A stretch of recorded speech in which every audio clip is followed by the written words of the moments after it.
within Latino, Latina, Chicano, Mexican households, there is this emphasis on traditional conventions of gender, which that leads a lot of young students coming from those households to want to just suppress feelings or not talk about it. Not in every Mexican or Latino, Chicano household, but I think in a lot of them, there's that sort of like, a lot of them seem to be based in like machismo and like silencing their feelings, being, admitting to mental health struggles is seen as a form of weakness instead of a form of like vulnerability and strength.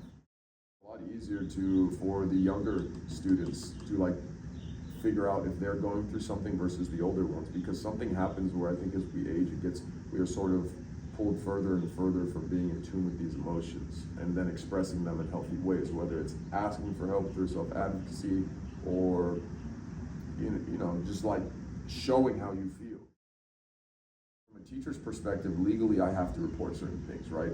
And then when we start, there are certain things that unfortunately usually stem from mental health struggles and illnesses where if I legally have to report it, which usually means that a student needs help to some sort of degree, then it's like it becomes a bigger, because let's say hypothetically if a student does say, hey, Mr. Mack, I'm really depressed, I'm suicidal, I have to legally report that, and I need to report that because that student is in harm's way. That student they're threatening to hurt themselves, right? But then that's where it gets more so taken into the law's hand, and then we gotta hope that Los Altos will have the student ratio of 400 to 1. So each counselor will have 400. Wilson will have 368. Workman will have 170.